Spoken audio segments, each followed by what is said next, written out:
কেমন আছো তোমরা সবাই? তো আশা করি সবাই খুব ভালো আছো। তো আমাদের নতুন ভিডিওতে তোমাদের সবাইকে স্বাগত। তো আজকের যে টপিকটা দিয়ে একদম শুরু করব সেটা হচ্ছে basically class 11 physics. Class 11 physics kinematics. Okay, একদম বেসিক থেকে শুরু করব। যারা কিছু জানো না তারাও কিন্তু এখান থেকে তোমরা পুরো আপগ্রেড করে নিজেদেরকে নিয়ে আসতে পারবে। এই কাইনেমেটিক্সের যে লেকচারগুলো হবে সেগুলো দেখার পরে আই হোপ তোমরা কাইনেমেটিক্স কী বা পুরো বিষয়টা কিন্তু তোমরা খুব ভালোভাবে বুঝে যাবে। তো চলো বেশি টাইম ওয়েস্ট না করে ভিডিওটা শুরু করা যাক। তো বিষয়টা যেটা অ্যাকচুয়ালি আমরা এই কাইনেমেটিক্স পড়া বা কাইনেমেটিক্স যে টপিকটা সেটা আমরা ক্লাস 9 থেকে আমরা নর্মালি শুরু করে থাকি, বা কিছু কিছু যে টার্মসগুলো আছে ইনফ্যাক্ট সেই টার্মসগুলো আমাদের ক্লাস 6-7 থেকে আমরা কিন্তু মোটামুটি শুনতে শুনতে আসি। তো তার মধ্যে কিছু কিছু যেমন টার্মস হচ্ছে rest, motion, rectilinear motion, curvilinear motion, এই যে টপিকগুলো, এই নামগুলো কিন্তু আমরা খুব শুনি ইউজ টু। আচ্ছা, তো তারই এলাবোরেট ফর্ম হচ্ছে আমাদের এই কাইনামেটিক্স। যেমন তোমরা ক্লাস 9-এ উঠে যে চ্যাপ্টারটা পড়ো সেটা হচ্ছে মোশন ইন 1D। তো সেখানে এই 1 ডাইমেনশন মানে কি, রেস্ট কি, একদম বেসিক থেকে শুরু করব, একদম যেই মেন্স অ্যাডভান্স পর্যন্ত এটাকে আমরা নিয়ে যাব। তো প্রথম যে টপিকটা দিয়ে শুরু করব সেটা হচ্ছে আমার রেস্ট, আর একটা টপিক হচ্ছে আমার মোশন। এই হচ্ছে আমার দুটো কথা। রেস্ট আর মোশন জিনিসটা কি? যখন কোনো অবজেক্ট, ধরো এটা তোমার একটা, ধরো তোমার কোনো একটা অবজেক্ট, ঠিক আছে? when an object, যখন কোনো একটা অবজেক্ট যখন ওর পজিশন চেঞ্জ করে with respect to its surrounding, ঠিক আছে, একটা সারাউন্ডিংয়ের রেসপেক্টে, অর্থাৎ একটা পার্টিকুলার টাইম ফ্রেমের রেসপেক্টে যখন ও কী করে না নিজের যে পজিশন সেটা ও যখন চেঞ্জ করে তখন আমরা কি বলি সেটা মোশনে আছে। আর ওই অবজেক্টটাই যখন পার্টিকুলারলি কোনো তার পজিশন চেঞ্জ হবে না তখন আমরা বলবো কি সারাউন্ডিংয়ের রেসপেক্টে, সেটাকে তখন আমরা বলবো যে সেটা তোমার রেস্টে আছে। আচ্ছা, এবার এখান থেকে মেন যে দুটো কথা সেটা হচ্ছে এই রেস্ট আর মোশন, এরা হচ্ছে রিলেটিভ টার্ম, এরা হচ্ছে আমার রিলেটিভ টার্মস। ওকে, রিলেটিভ টার্মস মানে কি? রিলেটিভ টার্মস জিনিসটা হচ্ছে খুব ভালো করে শুনবে, আর তার সাথে সাথে যেগুলো তোমাদের মনে হচ্ছে নোট ডাউন করতে থাকবে। আর পার্টিকুলারলি আমার যদি নোটসটা তোমরা চাও তাহলে আমাকে কমেন্টে জানিও। তো যাই হোক, রিলেটিভ টার্মস মানে হচ্ছে সাপোজ ধরো একটা গাড়িতে তুমি আর তোমার ফ্যামিলির সবাই বসে আছো। তো যখন গাড়িটা রাস্তা দিয়ে যাচ্ছে সেই পরিস্থিতিতে তুমি তোমার পাশের সিটে থাকা তোমার মাকে বা বাবাকে কি দেখবে, সে তোমার পাশে, উনি রেস্টে বসে আছে। বাট তোমার গাড়ির বাইরে থেকে যদি কেউ একজন দেখে তাহলে সে দেখবে কি তুমি কিন্তু মোশনে আছো, তুমি ওর সামনে দিকে হলো বেরিয়ে চলে গেলে। তো তার মানে জিনিসটা হচ্ছে তোমার পাশে থাকা বাবা বা মা তারা কিন্তু তোমার রেসপেক্টে হচ্ছে রেস্টে আছে। বাট যখন ওই গাড়ির বাইরে থেকে কেউ একজন দেখবে তখন সে দেখবে কি তারা কিন্তু সবাই মোশনে আছে। তো জিনিসটা ডিপেন্ড করছে অবজারভারের ওপর। তো সেই কারণে আমরা এটাকে বলি রেস্ট অ্যান্ড মোশন আর রিলেটিভ টার্মস। ওকে, আইও বোঝা যাচ্ছে। তো নেক্সট টপিক আসা যাক। এখানে আমাদের যে এই কাইনামেটিক্স, এই কাইনামেটিক্সে আমরা কিছু কিছু ভেরিয়েবলস ইউজ করি। এখানে আমাদের ভেরিয়েবলস কি কি আছে? নাম্বার 1 একটা হচ্ছে ডিস্টেন্স, নাম্বার 2 ডিসপ্লেসমেন্ট, নাম্বার 2 হচ্ছে তোমার ডিসপ্লেসমেন্ট, নাম্বার 3 হচ্ছে তোমার স্পিড, নাম্বার 4 হচ্ছে তোমার ভেলোসিটি, ঠিক আছে। নাম্বার 5 তুমি পেয়ে যাবে অ্যাক্সেলারেশন, ঠিক আছে। এই হচ্ছে তোমার টপিক। এইগুলো হচ্ছে আমাদের ভেরিয়েবলস, এরা ভ্যারি করে, ঠিক আছে। যাই হোক, তা এবার রেস্ট মোশন হয়ে গেল। এবার আসবো আমরা দুটো টপিকে, যেটা হচ্ছে আমাদের ডিস্টেন্স আর একটা হচ্ছে আমাদের ডিসপ্লেসমেন্ট। আচ্ছা, এবার চলো হেডিং দাও ডিস্টেন্স। ডিস্টেন্স কি হচ্ছে? লেটস সে তুমি তোমার এটা বাড়ি থেকে তুমি বেরোলে, বাড়ি থেকে বেরিয়ে পার্টিকুলার স্কুল গেলে, স্কুল থেকে তুমি কি করলে আর একটা টিউশনসে গেলে, সেই টিউশনস থেকে তুমি হয়তো লেটসে তোমার কোনো রিলেটিভের বাড়ি গেলে, রিলেটিভের বাড়ি, তো রিলেটিভের বাড়ি থেকে লেটসে তুমি এখানে তখন বসে আছো, ঠিক আছে। তো আলটিমেটলি তুমি সকাল থেকে যে ডিস্টেন্সটা কভার করেছো সেটা মনে করো এটা 5 কিলোমিটার, এটা মনে করো 3 কিলোমিটার, এটা মনে করো 7 কিলোমিটার, ওকে।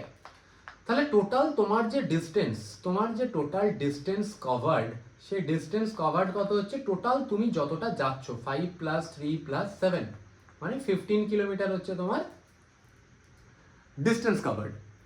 বাট এবার যদি আমাকে বলে ডিসপ্লেসমেন্ট, ডিসপ্লেসমেন্ট হচ্ছে আমার ফাইনাল আর ইনিশিয়াল পজিশনের মধ্যে যেটা শর্টেস্ট ডিস্টেন্স হবে সেটাকে আমরা বলি ডিসপ্লেসমেন্ট।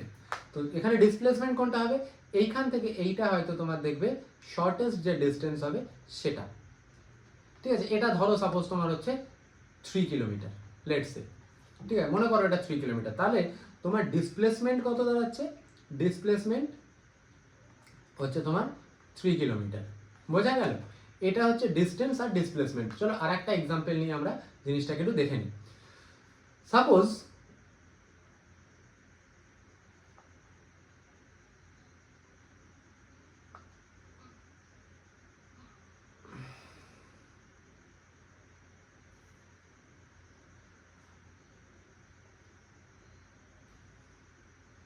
ধরো এ বলে একটা কোনো স্টেশন আছে, সেখান থেকে একটা ট্রেন বি স্টপেজে যাচ্ছে, এর যে ডিস্টেন্স সেটা মনে করো 20 কিলোমিটার, ঠিক আছে।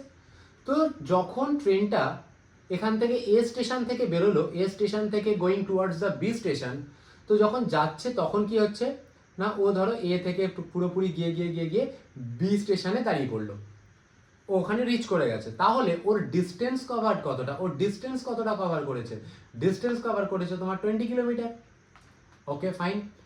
আর অ্যাট দ্যাট পার্টিকুলার টাইম ওর ডিসপ্লেসমেন্ট কত দাঁড়াচ্ছে, দেখো তো ওর ডিসপ্লেসমেন্ট কত দাঁড়াচ্ছে। ডিসপ্লেসমেন্ট কি করে বার করে, ইনিশিয়াল যে পজিশন আর ফাইনাল যে পজিশন এর মধ্যেকার যে ডিস্টেন্স সেটা, মিনিমাম ডিস্টেন্স সেটা। তাহলে এখানে ডিসপ্লেসমেন্টও তোমার 20 কিলোমিটারই আসবে, কারণ এখান থেকে এ আর বি এর মধ্যে ওর ডিস্টেন্স কতটা রয়েছে, 20 কিলোমিটারই আছে। এবার এটা হলো আমার একটা ফেজ। এবার পরের পার্টে আসি, ট্রেনটা তো আর ওখানেই দাঁড়িয়ে থাকবে না, এবার বি থেকে এর দিকে ব্যাক করে আসবে। তো বি থেকে সাপোজ ধরো ট্রেনটা 5 কিলোমিটার এদিকে এসেছে, এবারও রিটার্ন করছে, ঠিক আছে, এবারও রিটার্ন করছে, রিটার্ন করার সময় ও কি করেছে 5 কিলোমিটারও ব্যাক করে এসে গেছে। তো 5 কিলোমিটার যখন ব্যাক করেছে সেই মোমেন্টে সেইখানে উনার ডিস্টেন্স কভার্ড কতটা, আগে তো যাওয়ার সময় 20 কিলোমিটার তো গেছিল, প্লাস হচ্ছে তোমার 5 কিলোমিটার যেটা হচ্ছে তোমার 25 কিলোমিটার, ঠিক আছে। বাট ডিসপ্লেসমেন্ট কত, ডিসপ্লেসমেন্ট তুমি দেখো এই পয়েন্টটাকে আমি মনে করো সি পয়েন্ট ধরলাম, তাহলে বি আর সি এর ডিস্টেন্স যদি 5 কিলোমিটার হয় আর টোটাল এ বি যদি আমার 20 কিলোমিটার হয়, তাহলে ফাইনাল আর ইনিশিয়ালের মধ্যে যে পয়েন্ট সেটা হচ্ছে এসি, এসি কত হবে, নিশ্চয়ই 20 - 5, তার মানে হচ্ছে 15 কিলোমিটার এসে দাঁড়াবে। তার মানে এই যে তোমার তখনও ডিসপ্লেসমেন্ট হচ্ছে কত, 15 কিলোমিটার এসে দাঁড়াচ্ছে। আবার ধরো ও তোমার কি হয়েছে, তোমার মোটামুটি 6 কিলোমিটারও চলে এসছে, তখন ওর ডিস্টেন্স কতটা হচ্ছে, তাহলে আগে ওর 20 গিয়েছিল, 5 এদিকে রিটার্ন করেছে, আরও 6, তার মানে 31 কিলোমিটার হচ্ছে ওর ডিস্টেন্স কভার্ড। বাট ডিসপ্লেসমেন্টটা কত, তাহলে এডি কত হবে, সেই রেসপেক্টে এডি কত হবে, 6 আর 5 11 ও ব্যাক করে এসছে, তার মানে এদিক থেকে ওর 11 অলরেডিও চলে এসছে, 11 যে ডিস্টেন্সটা এই যে আমি দেখাচ্ছি এইটাও অলরেডি কি করেছে, ব্যাক করে চলে এসছে। তো ব্যাক করে যখন চলে এসছে তখন ওর এই এ থেকে ডি, এ পয়েন্ট থেকে ডি পয়েন্টের ডিস্টেন্স কতটুকু থাকছে, 11 চলে এসছে, তার মানে 20 - 11 দ্যাট ইজ 9, তার মানে তখন তোমার ডিসপ্লেসমেন্ট কত, 9। এইভাবে করতে করতে ট্রেনটা একদম পুরোপুরি এ স্টেশনে পুরো ব্যাক করে চলে আসবে। ট্রেনটা কি করবে, একদম পুরোপুরি এ স্টেশনে ব্যাক করে চলে আসলো, ঠিক আছে, আমি মার্ক করে দিচ্ছি, এ স্টেশনে কি করেছে, ও চলে এসেছে। তাহলে এই পিরিয়ডে দেখো তো ওর ইনিশিয়াল পজিশন যেটা ছিল ফাইনাল পজিশনও ওর সেটাই গিয়ে দাঁড়ালো। তাহলে ইনিশিয়াল পজিশন আর ফাইনাল পজিশন যদি সেম হয় তাহলে ওর ডিসপ্লেসমেন্ট কত? ডিসপ্লেসমেন্ট হচ্ছে আমার 0, বাট ডিস্টেন্স কাভার্ড কতটা? 20ও গেছে 20ও এসেছে, মানে হচ্ছে টোটাল 40 কিলোমিটার হচ্ছে ওর ডিস্টেন্স কাভার্ড। ওকে, বোঝা গেছে? আই হোপ সবাই বুঝতে পারছো। আচ্ছা, এবার আমি আসবো একটা জায়গায় যেখানে তাহলে তুমি খুব ভালো করে দেখো ডিস্টেন্স আর ডিসপ্লেসমেন্ট সব থেকে বেশি কি হতে পারে? বড়জোর ইকুয়াল হতে পারে, but displacement cannot be greater than distance covered.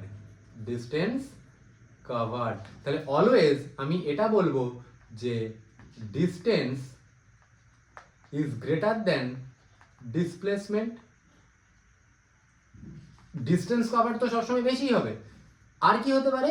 ইকুয়ালও হতে পারে। তার মানে distance is greater than equals to তোমার ডিসপ্লেসমেন্ট। ঠিক আছে, আই হোপ তোমরা বুঝতে পারছো জিনিসটা।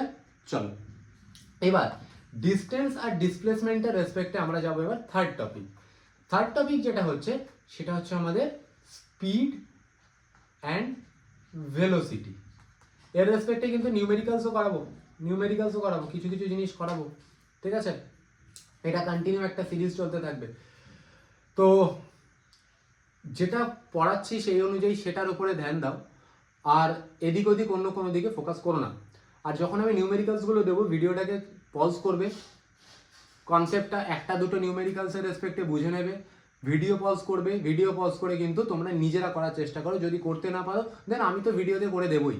ঠিক আছে, তো যাই হোক, স্পিড। আচ্ছা, আর একটা জিনিস এখানে বলি যেটা আমি বলতে ভুলে গেছি, সেটা হচ্ছে এখানে যে ডিস্টেন্স কিন্তু আমার স্কেলার কোয়ান্টিটি। ঠিক আছে, ডিস্টেন্স হচ্ছে আমার স্কেলার কোয়ান্টিটি, কারণ এর শুধু ম্যাগনিটিউড আছে, বাট ডিসপ্লেসমেন্ট হচ্ছে আমার ভেক্টর কোয়ান্টিটি। এর ডাইরেকশন অ্যাজ ওয়েল অ্যাজ ওর কিন্তু ম্যাগনিটিউড আছে। তাহলে যে সমস্ত ইউনিটের direction as well as magnitude দুটোই থাকে তাদেরকে আমরা কি বলবো? Vector quantity. আর যাদের শুধুমাত্র তোমার কি বলে ডাইরেকশন থাকে না, তোমার ম্যাগনিটিউড থাকে, তাদেরকে আমরা বলবো scalar quantity. Okay, let's move to the next topic, that is speed and velocity. আচ্ছা, স্পিড কি করে বার করব? স্পিড বার করে মনে রাখবে ডিস্টেন্স ডিভাইডেড বাই টাইম। আর ভেলোসিটি কি করে বার করে? ভেলোসিটি তোমার হচ্ছে displacement divided by time. Okay, আচ্ছা, ডিস্টেন্স ডিভাইডেড বাই টাইম হচ্ছে স্পিড, আর ডিসপ্লেসমেন্ট ডিভাইডেড বাই টাইম হচ্ছে তোমার ভেলোসিটি। স্পিড, তুমি দেখো স্পিড কোনো সময় ডিস্টেন্স কোনো সময় কি কোনো জিরো হতে পারে? তুমি একটা জায়গায় যাচ্ছ, আবার যখন ফিরছো তাতেও তো তোমার ডিস্টেন্সটা কভার হচ্ছে, তো ডিস্টেন্স কখনো জিরো হতে পারে না। সেই জন্য speed can not be equals to zero, but displacement আমার কি হতে পারে? কখনো জিরো হতে পারে।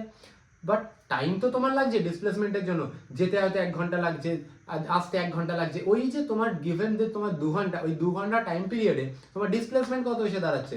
ডিসপ্লেসমেন্ট এসে দাঁড়াচ্ছে 0/2। 0কে কোনো নাম্বার দিয়ে যদি আমরা ডিভাইড করি তাহলে আমাদের কত হয়? 0। তাহলে ভেলোসিটি কখনো 0 হতে পারে। ওকে,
তো এবার আমরা চলে আসি ডিস্টেন্স ডিসপ্লেসমেন্টের কিছু নিউমেরিক্যালসের উপরে।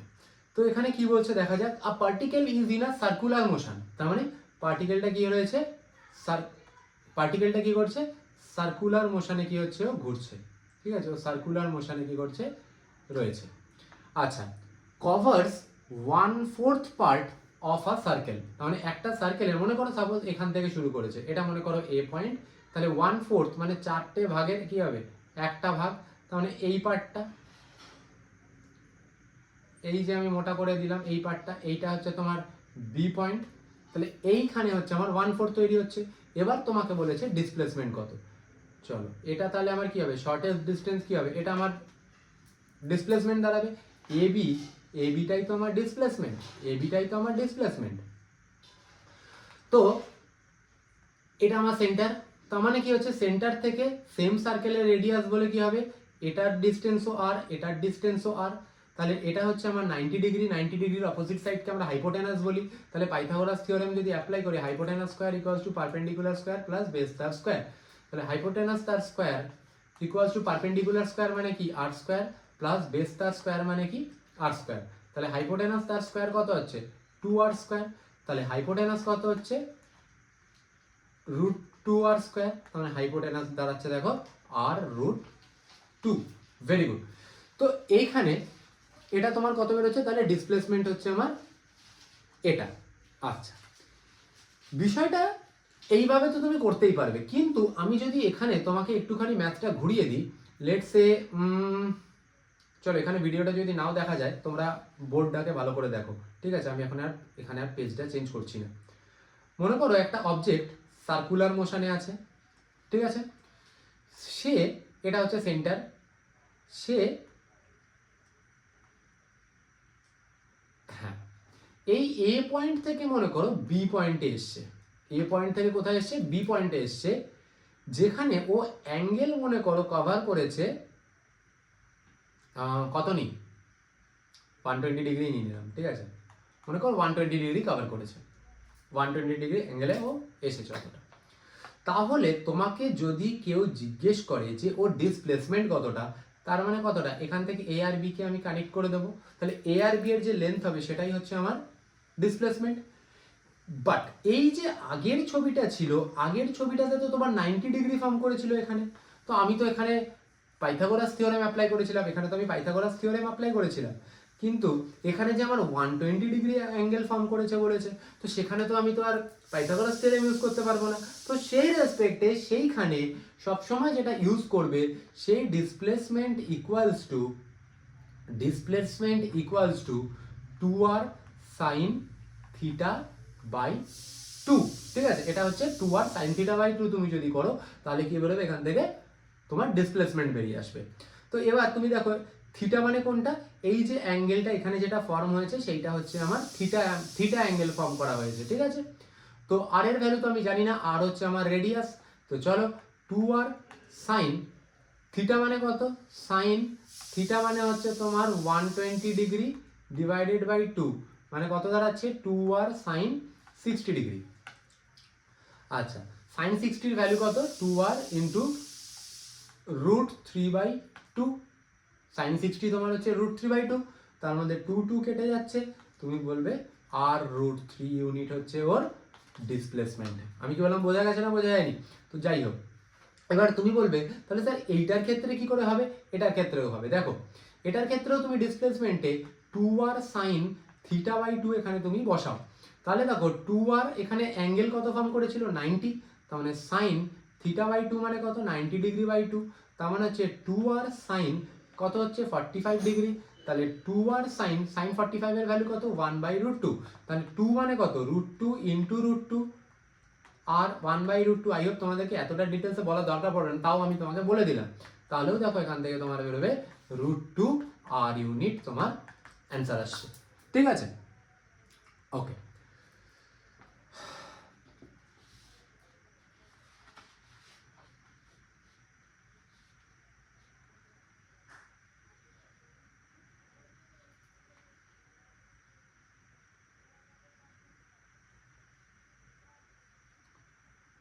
আচ্ছা, এবার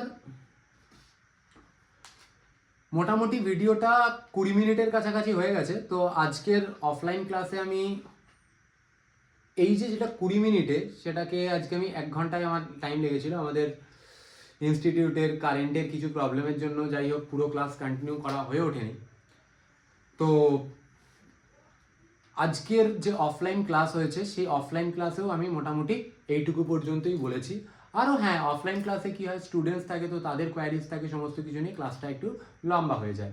এবার তোমরা এখানে ভেবো না যে তোমরা স্টুডেন্ট নও, তোমরা কি করবে, তোমাদের যে প্রবলেমসগুলো আছে সেগুলো কিন্তু তোমরা কমেন্টে জানিও। তো যাই হোক, আজকে আমি এখানে এইটুকুতেই ভিডিওটা শেষ করছি। আর এর পরের পার্ট, যেটা আমাদের কালকে একটা ক্লাস আমরা রেখেছি, আজকে যেহেতু ইলেকট্রিসিটি ফেলিওরের জন্য, তো কালকের ক্লাসে যেটা করাবো আবার তোমাদেরকে কি করব সেটা দিয়ে দেবো।